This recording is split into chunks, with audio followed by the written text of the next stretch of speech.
Julieta, bueno, gracias por participar de la redacción y realmente tengo muchas ganas de conversar con vos, sobre todo por tu experiencia en el campo de la comunicación política y sobre todo teniendo en cuenta que pareciera, por lo menos algunos analistas así lo observan y me pasa un poco a mí también, como que Argentina está atravesando el final, digamos, las réplicas finales de un ciclo anterior que podríamos marcar 2003-2023 y comenzando a transitar uno nuevo con el presidente Javier Milei, que incluye, digamos, un estilo, formas, incluso decisiones que no venimos muy acostumbrados en la política argentina.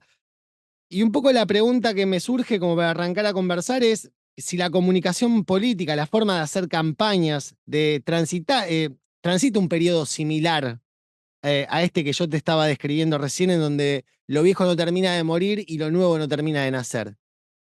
Bien, interesante la pregunta. Buenas y gracias por la invitación, antes que nada. Bueno, a ver, fin de ciclo. Es complejo, ¿no? A mí me gusta mucho más ver la película que la foto en general, ¿no? Porque, y sobre todo también en términos de comunicación, si lo pensás, en realidad estamos siempre en transición, ¿no? A ver, voy a tratar de profundizar en esto. Ya desde el siglo pasado arrancamos con una idea de la comunicación de la videopolítica, ¿no? Había un politólogo italiano que hablaba de eso, y que en realidad surge con la aparición de la televisión, ¿no? Como que va transformando la dinámica de la comunicación entre los dirigentes y el electorado. La televisión, los primeros debates que se transmiten en la tele, y empieza a aparecer esta idea de, por un lado, la hiperpersonalización de la política, ¿no? Y por otro lado, la idea de que la política es un espectáculo, ¿no? Y esto se va profundizando y se profundiza todavía más cuando llegan las redes sociales. La idea de espectáculo y la idea de, sobre todo, de la función de la emoción en la comunicación y en la política, ¿no? Por sobre la razón, por sobre la acción, por sobre el espacio que le damos justamente a debatir ideas, ¿no? Por sobre las ideas vienen los títulos y después de los títulos directamente la imagen, ¿no? Y lo que puede palabras casi, no diría no pesan, porque las palabras pesan, ¿no? Importan la radicalización, la agresividad en las palabras que cada vez mayor, o influye, no sé si determina, pero influye en la construcción de un clima social. Entonces, está transformándose en ese sentido la comunicación, no solo en Argentina, sino también en el mundo. Y en relación a lo que pasa en la Argentina puntualmente, a ver, estamos en un momento de, digamos, de agudización, de fase de agudización del discurso, no en términos de polarización, ¿no? De diferencia de visiones políticas, sino ya en términos casi de polarización, hasta diría moral, ¿no? Porque en algún punto es como lo plantea el gobierno, ¿no? Cuando Milei arranca hablando de la gente de bien, y pone del otro, ¿no? Dice, bueno, nosotros, digamos, somos la gente de bien. ¿Quién es la gente de mal? ¿No? Eso no tiene un marco político ideológico, tiene un marco más bien moralizante, ¿no? Desde la política. Y justamente por eso hay un lugar ahí en donde sí, en ese sentido, hay un cambio, ¿no? Más potente que el que veíamos viendo en la radicalización discursiva. O sea que no es un tema tampoco tanto de identidad política. Me interesó mucho esta idea que vos traes a la conversación, que es la idea moralizante, porque también recuerdo que Milei decía, bueno, si nosotros decimos que vos sos una persona de bien o no sos casta, podés entrar. Entonces, no importa de dónde vengas, no importa cuál sea tu identidad anterior, nosotros es como que te bautizamos, ¿no? Como que te purificamos y te decimos, bueno, ahora sos una persona de bien.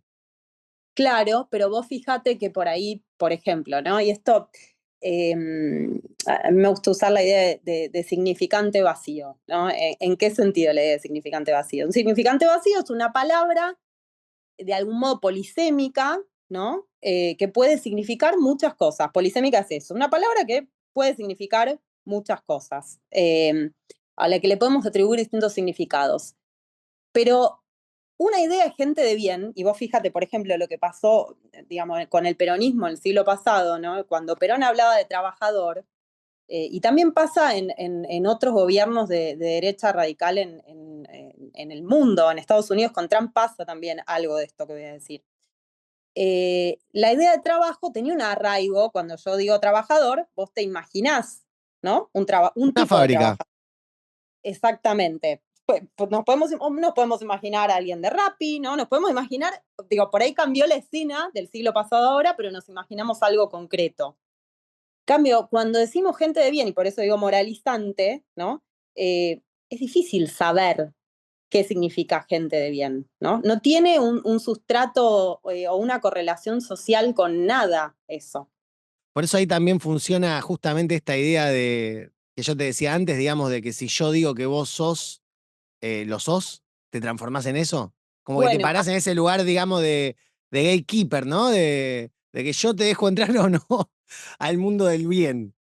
sí, sin dudas. Hay algo de transformación por eso, también en la relación entre la política, ¿no? Y la gente en ese sentido. Más siguiendo una lógica, obedeciendo una lógica de fandom que a una lógica de construcción cultural y social. Cultural no, porque claramente es una, digamos, es un factor determinante en términos culturales, pero no hay, digamos, un ida y vuelta social en ese sentido, y eso va transformando también, ¿no? Bueno, las dinámicas sociales también fueron cambiando respecto al siglo pasado en la Argentina y en el mundo, ¿no? Los sindicatos, todas las instituciones intermedias perdieron bastante peso, ¿no? Los factores de organización social, digamos, ¿no? Más allá de la relación entre lo que puede tener un gobierno con la gente, ¿no? Sin mediación. En el siglo pasado eran mucho más potentes las mediaciones. De hecho, el peronismo se inventó en torno a una mediación que era el trabajo, ¿no? Y la organización del trabajo. Y esta lógica que vos marcás afecta puntualmente a toda la sociedad desde tu perspectiva, de cómo vos lo analizás, o es más que nada sobre polos que están, eh, valga la redundancia, polarizados, digamos. ¿Por qué te lo pregunto esto? Porque siento que esa lógica que vos describís opera, por ejemplo, como vos decís, el fandom, ¿no? Tanto para Milei, en menor medida para Cristina Fernández, como los dos grandes polos de división, pero en el medio tenés una sociedad que está apática, que tiene una falta de perspectiva de futuro, que digamos como que está muy en la operatividad. Si me bajás la inflación y me solucionás dos o tres problemas que tienen que ver con una economía que no anda, yo te banco, pero en la primera de cambio que me falles en esos temas, voy a buscar a otro. Bueno, sí, a ver, por un lado, los núcleos duros, ¿no? Lo que vos mencionabas, consolidados. eh, y justamente, a ver, en el caso de Milei es muy claro porque no hay directamente mediaciones. De hecho, inclusive, ¿no? Ni siquiera hablemos de mediaciones. Las posibles alianzas, ¿no? El PRO, la forma en la que llegó al poder, ¿no? Intenta desarmarlo. Uno podría pensar, bueno, pero tal vez le conviene tener al PRO de socio menor, pero no al PRO desarmado, ¿no? En términos de construcción y de lo que puede llegar a potenciar al espacio del gobierno a la larga, más allá de la corta, ¿no? Pero el vínculo, digamos, claramente de la libertad avanza con su sector del electorado y con su núcleo duro, es un vínculo sin intermediación. En el caso de Cristina Kirchner, empezó a haber, también yo creo, de vuelta, un cambio en la dinámica social y qué hacer con ese cambio en la dinámica social, ¿no? Algo que el peronismo seguramente y la oposición va a tener que preguntarse, ¿no? Y en general, la política en algún momento se va a enfrentar con eso. Pero bueno, con Cristina Kirchner había algo de eso también, ¿no? Y la construcción de un núcleo duro afectivo fuerte, igual que en el caso de Milei. Ahora, eso, ¿no? No vivimos, por más que en algún punto nuestras conversaciones sean cada vez más parecidas, en la realidad también, a las de las redes sociales, ¿no? La mesa del domingo, que es cada vez más, cada uno va con su libreto en las familias, ¿no? Si hay mesa, entonces cada uno va con su libreto y repite una idea y discuten a través de esa idea.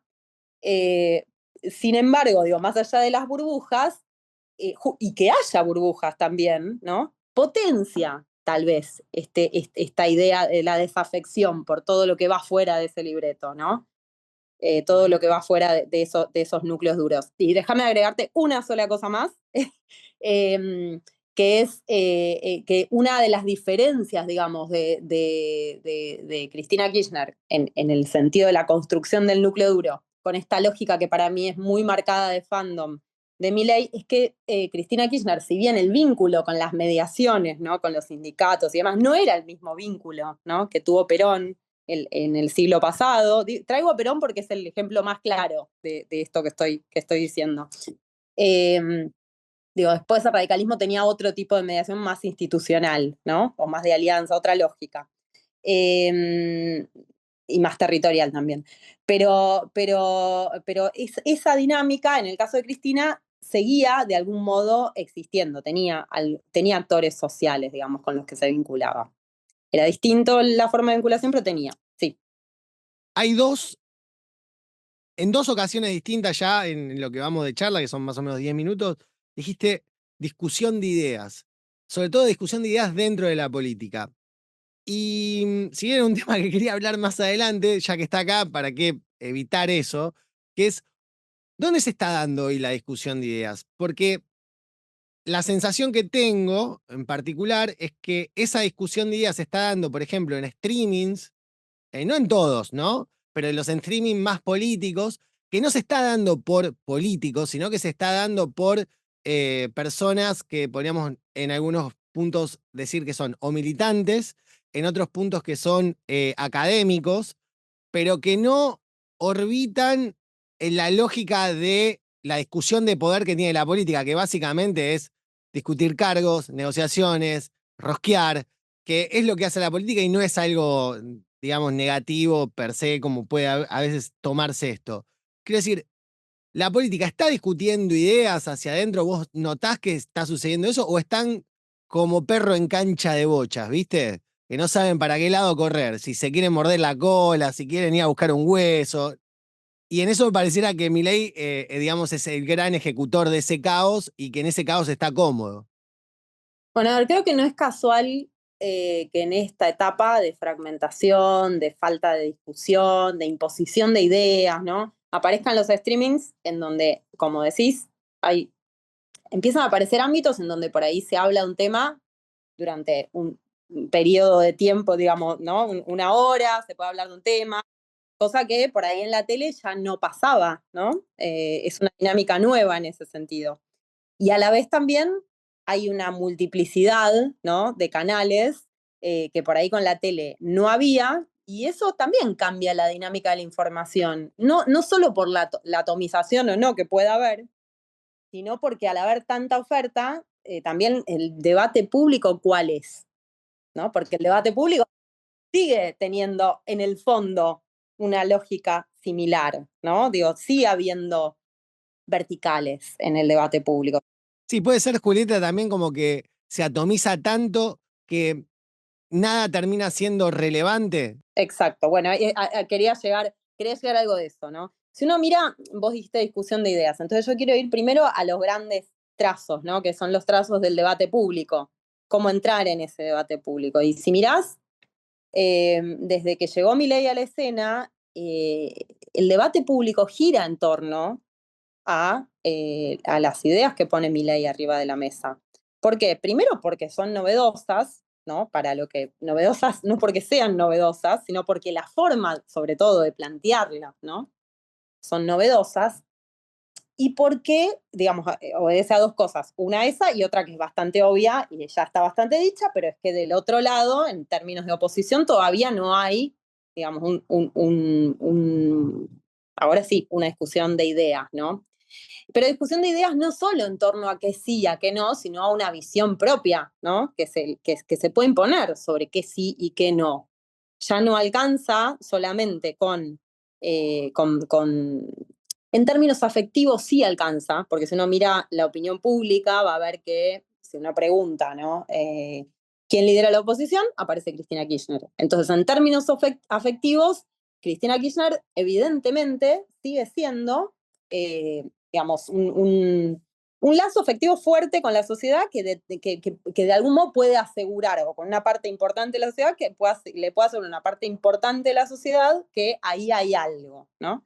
Ahora, en términos de qué sí y qué no, ¿no? De presente y de futuro, eso no está claro en el debate público, ¿no? Entonces, si la pregunta es, ¿qué pasa con la discusión de ideas? Bueno, de vuelta, la discusión de ideas a veces se piensa en términos casi programáticos, ¿no? Como podría haber sido en el siglo pasado. Y yo creo que hoy, dadas las dinámicas de las que venimos hablando, ¿no? Y cómo fue transformándose la comunicación, la tele, las redes, tiene más que ver con también, va de la mano una cosa y otra, ¿no? Con la imposición, no en términos de imponer, sino con poder poner sobre la mesa un tono, una forma propia, ¿no? Y eso va de la mano de las ideas también. Ujú. Ya me quiero meter un poco más en la cuestión electoral. Es un año electoral, claramente, digamos, es donde sobre todo el oficialismo pone un poco en debate cómo han sido su gestión de gobierno hasta este momento. Y por lo menos en Santa Fe, la última elección, la de convencional, y la paso para, en el caso de Rosario, concejales, pero que también tuvo otras dinámicas en comunas y en espacios más chicos, lo que se notó fue una falta de clima de campaña. Y un poco la pregunta que me surge de eso es, en tu experiencia y de haber trabajado también en todo ese mundo tan puntual que es como un expertise eh, por sí misma, es un partido de oposición puede controlar el clima de una campaña o eso es algo que es solamente una prerrogativa de los oficialismos.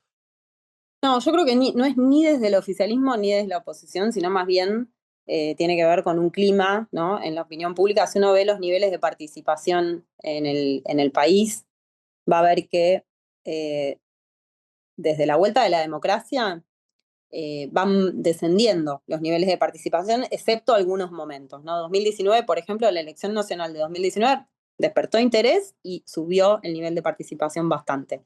Después de la crisis, digamos, el 2001, el 2003, la participación bajó, ¿no? Entonces, hay algo que tiene que ver con la dinámica social y la cercanía de la gente con la política, el interés, ¿no? Que despierta la política en general, como primer punto, que creo que es la base para explicar este tipo de cosas. Entonces, creo que tal vez en el caso de Santa Fe, ¿no? Y en el caso en general del país, si hay un ánimo cambista respecto, digo, la elección de 2023 fue una elección con ánimo cambista en muchas provincias y a nivel nacional. Y en general, una vez que se despierta este ánimo cambista, que bueno, ahora ya no, ya en la próxima elección va a ser, y en el caso del presidente de la nación, una vez que hay una tendencia, esas tendencias tardan en cambiar, ¿no? Digamos, de algún modo, a menos que, ¿no? Pase algo muy determinante que le ponga una cota. Son procesos sociales también los procesos políticos, ¿no? Inclusive la reorganización de un discurso opositor lleva un tiempo, ¿no? El punto es qué están haciendo mientras tanto los opositores en relación a la gente. ¿Y qué pensás que están haciendo en este momento, por ejemplo, los partidos mayoritarios o que en algún momento supieron tener una mayor representación nacional y hoy están un poco más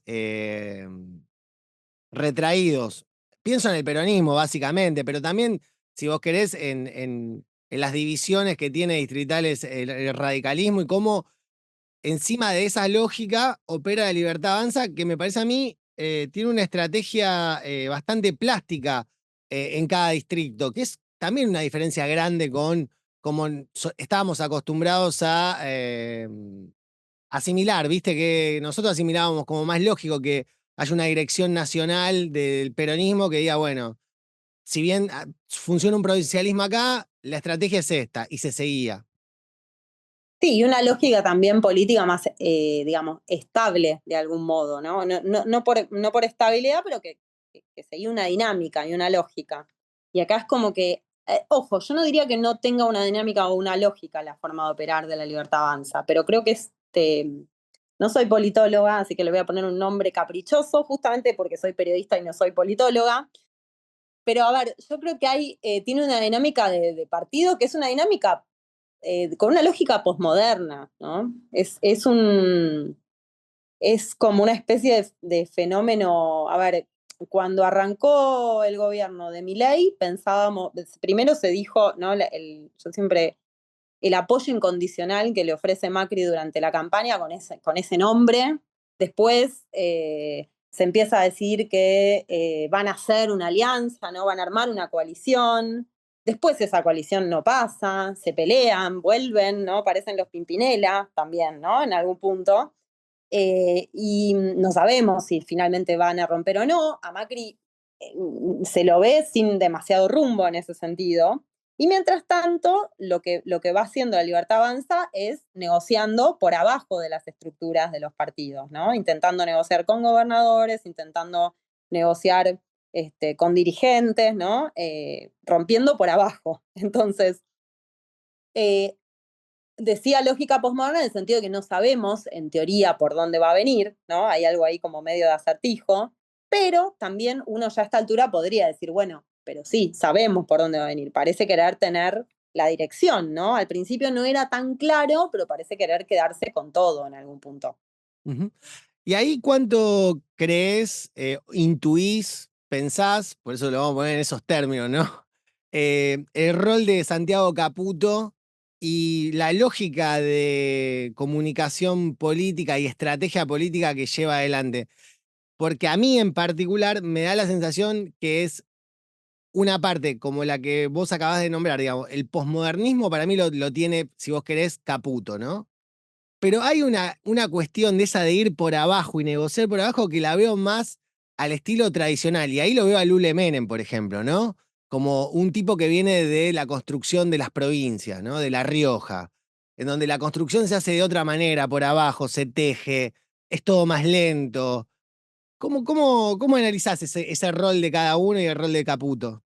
Bueno, de hecho ahí hay un debate interno, ¿no? Eso está, está marcado en todos lados.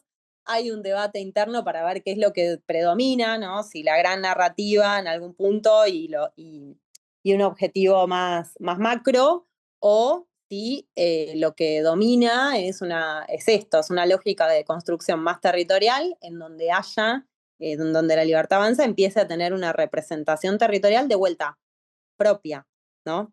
Una lógica es más, bueno, abramos el juego y cerrémoslo según donde convenga y cuando convenga, parece ser la lógica de Santiago Caputo, y la lógica representada por el otro sector de la Libertad Avanza parece ser más una lógica de dominio, ¿no? De poder territorial a la antigua usanza. No sabemos quién va a ganar, pero sí son dos lógicas distintas. Es como una lógica en donde la búsqueda de hegemonía por el lado de Caputo sería más de franquicia y la Sí, de Lule sería más de tradicional. Voy por para, todo.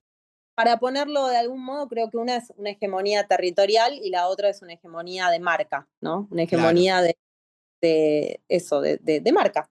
Sí. Es algo nuevo eso, ¿no? Digamos, si lo pensás en términos de cómo se mueve el peronismo, de cómo se mueve, incluso cómo se mueve el PRO, que sería el partido más moderno de esos anteriores tradicionales hasta la llegada de la Libertad Avanza. Sí, tal vez lo más moderno es la lógica, digamos, de la hegemonía de la marca, ¿no? Por sobre la hegemonía territorial. Ahora, creo, te dije eso, pero a la vez también creo que tal vez lo moderno o lo novedoso es si las dos cosas se combinan, porque Claro, queda solo el predominio, digamos, de la marca, por ahí te quedas en Cambiemos, ¿no? claro. Y, y solo lo territorial, bueno, no le va a alcanzar a la Libertad Avanza con eso solo. En un pasaje anterior hablaste un poco de la radicalización de las expresiones políticas. ¿Pensás que es una lógica que vino para quedarse porque hay una sociedad que está permeable a eso o pensás que puede ser una etapa, un periodo y después volver a una lógica más como lo que aspira, viste, la reta, que es, digamos, volver al centro? Estas ideas de los políticos que creen que después de esta lógica nos vamos a querer moderar.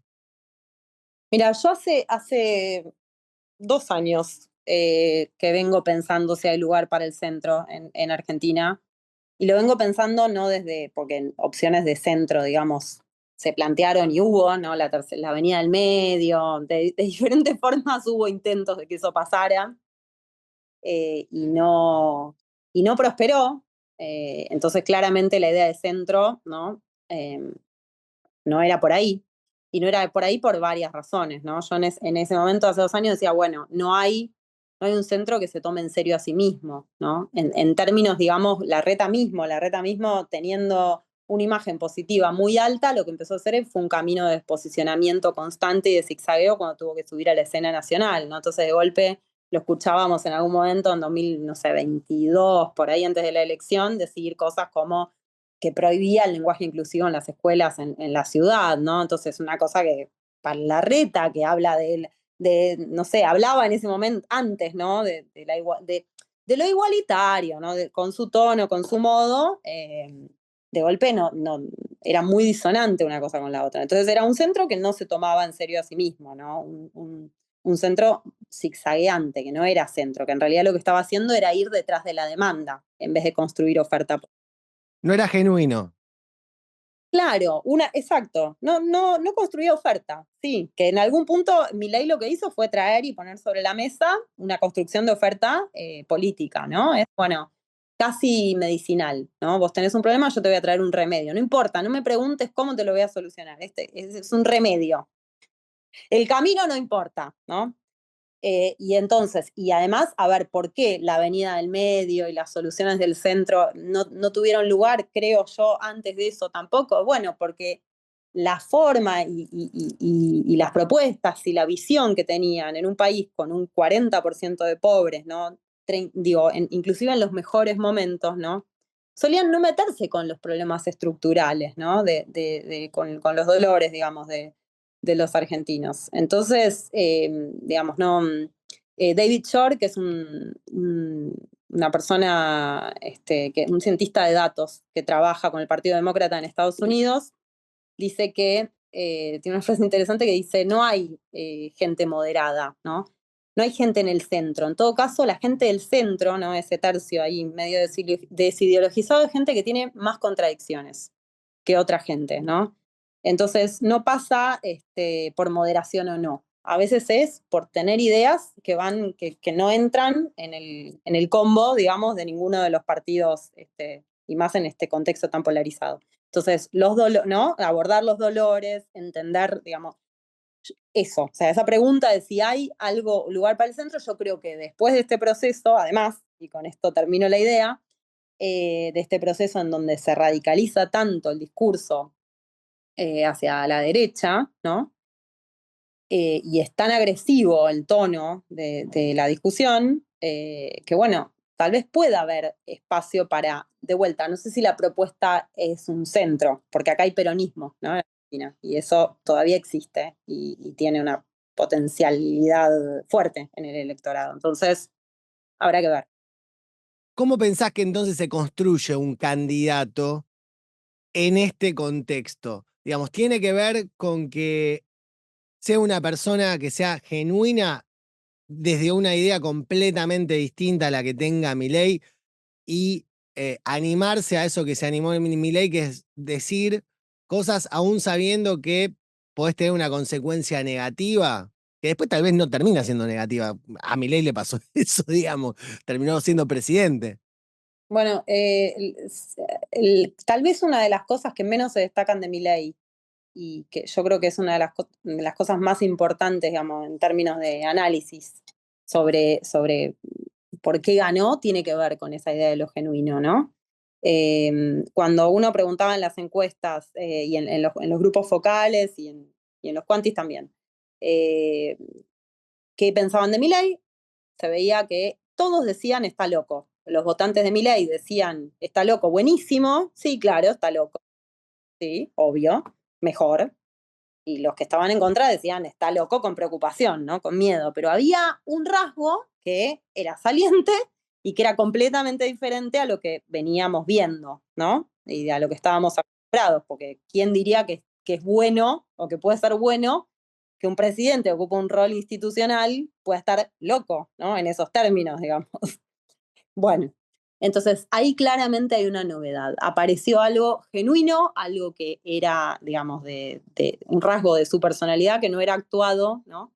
y que aparece como algo bueno. Entonces, dentro de toda esta lógica, ¿no? En donde la política parecía cada vez más cerrada en un tipo de debate, aparece otro discurso muy radicalizado, pero que abre un espacio, digamos, como decías vos, genuino, ¿no? O que enlaza, no sé si un espacio genuino, pero que enlaza de un modo genuino con una parte de la población. O con todas, porque con la parte que está en contra también enlaza de algún modo, ¿no? Entonces, yo creo que hay algo muy determinante en eso, ¿no? Algo muy determinante en la forma de dar el debate. Ahora, si me preguntas, bueno, entonces, eso va de suyo, que lo que viene enfrente tiene que ser radicalizado, tiene que ser centrista, tiene que ser... No, no creo que la esté ahí. Y más, insisto, en un contexto como el de Argentina, que es tan complejo, en donde existe el peronismo, hay referentes fuertes, digamos, ¿no? Todavía, y en el peronismo es un partido, digamos, de masas, o un partido popular sobre todo, ¿no? Eh, con electorado, digamos, ¿no? En sectores populares, entonces es más complejo, digamos, la respuesta. Está bien, o sea, ¿ves todavía con posibilidad que un representante de este orden más tradicional igualmente pueda generar expectativa en el electorado que hoy está tan cruzado por esta nueva lógica de Milei? Qué sé yo, no sé, hablo de un Kicillof, hablo de una propia Cristina, hablo de, no sé, algún gobernador más difícil, pero quiero decir, en ese abanico de oferta ves la posibilidad de que algo de ahí surja, ¿no ves que necesitemos algo nuevo, que ese partido o esos partidos necesiten algo nuevo? No, yo creo que probablemente necesiten algo nuevo, pero no sé si va a ser este el momento para ese algo nuevo. O sea, creo que, a ver, en realidad hay una transición inevitable, ¿no? También hay un proceso que se va a transformar. Pero si uno ve Y que lo que no tiene la pasó, velocidad de internet tampoco, ni de las redes sociales, eso es verdad no, también. claro, pero inclusive, de vuelta, un mismo dirigente puede plantear una transformación. Hay que ver también eso, cómo enlaza, cómo hace ese camino, ¿no? Pero si uno ve lo que pasó en Estados Unidos, ¿no? Que se eligió a Biden como candidato contra Trump en su momento, ¿no? Porque el Partido Demócrata se había quedado sin referentes, ¿no? Y bueno, funcionó en una elección y después se agotó. En el caso de Lula no es lo mismo, porque Lula tiene un liderazgo, ¿no? Y si bien ahora tiene el camino un poquito más ajustado, ¿no? Que lo tenía, digamos, pues el bolsonarismo sigue existiendo y esa es una realidad. Entonces, más allá de lo electoral y más allá de los liderazgos que ya existen, claramente en Argentina se va a dar un proceso que es inevitable de discusión y de transformación de los partidos tradicionales. Se está dando y se va a profundizar seguramente, más allá de los resultados electorales, digamos. Cuando arrancamos a conversar, en un momento vos hablaste de el cambio sísmico, podríamos decir, que generó la televisión para la política. En los últimos años vimos eso de parte de las redes sociales. Creo que en ese sentido, al principio por lo menos, el PRO fue un partido que lo supo aprovechar muy bien, sobre todo la lógica más de Facebook, que creo que venía del palo de Obama, si vos querés. Bueno, el análisis de datos, el microtargeting, esto de poder tener una visión mucho más acabada de la sociedad a la que uno busca convencer y representar. ¿Qué rol le asignás a la incipiente inteligencia artificial? Y digo, más allá de esta lógica de que te hagan un fake, una voz, digamos, ¿qué posibilidades vos encontrás en esta herramienta para la política? Bueno, no es menor igual, ¿eh? Toda la parte de los fake news y la posibilidad, digamos, de crear imágenes falsas, crear audios falsos, ¿no? Crear, digamos, eso, crear la cancha de juego es, creo, por ahora una de las cosas que más orbitan, ¿no? Eh, en el debate público desde como aporte de la inteligencia artificial, pongámoslo como un aporte, ¿no? Pero es el aporte dominante y orbitante de la Un política. aporte de caos. Exactamente, es que sí, es que hoy es ese el aporte dominante. Y es, y es lo que en un contexto en donde de vuelta, si uno mira cómo operan los partidos o los movimientos, depende de como lo quieras ver, de derecha radical en el mundo, bueno, tienen algo de una estructura caótica, ¿no? En donde todo eso y en donde también de vuelta lo que puede producir la inteligencia artificial es todavía más multiplicidad de discursos, ¿no? También es un producto y una lógica en ese sentido posmoderna, ¿no? Uno, digamos, puede multiplicar e ir transformando, puede ayudar a ir transformando los discursos, las búsquedas, ¿no? El uno a uno, digamos, más allá de la política, de lo que pase en el vínculo del ciudadano con la tecnología, ¿no? Entonces ¿Eso lo ves eso, como algo positivo? Digamos, desde una perspectiva positiva, digo, alguien que quiera, no sé, entender un poco mejor a su sociedad desde una visión propositiva. Yo te insisto con esto porque la lógica de la negativa la tenemos como más a flor de piel y vos la acabas de describir muy bien, pero digo, ¿pensás que nos podemos apropiar de forma positiva de esa herramienta? yo creo que como toda herramienta tiene su parte positiva, sin dudas, porque de vuelta es como cualquier herramienta de uso de datos, ¿no? En general, puede servir para conocer más acabadamente, ¿no? En el caso de una elección, por ejemplo, al electorado, puede servir para entender las preocupaciones y hacer algo con eso, o puede servir para construir una oferta que sea en espejo, ¿no? A un espejo que va a ser un espejo también hiperatomizado, ¿no? Porque no hay una sociedad con un nombre. Nosotros tenemos un nombre, no hay una sociedad con un nombre. La política tiene en general ese rol regente, digamos, en el vínculo con la sociedad, ¿no? De nombrar las cosas, de decir, de cada uno desde una posición, pero justamente de que haya posiciones, ¿no? Si la política se va pareciendo cada vez más al microtargeting, bueno, digamos, ¿no? Como lógica, es un problema como dinámica. Julieta Weisgol, muchísimas gracias por este tiempo. No, gracias a ustedes, ¿eh? Gracias.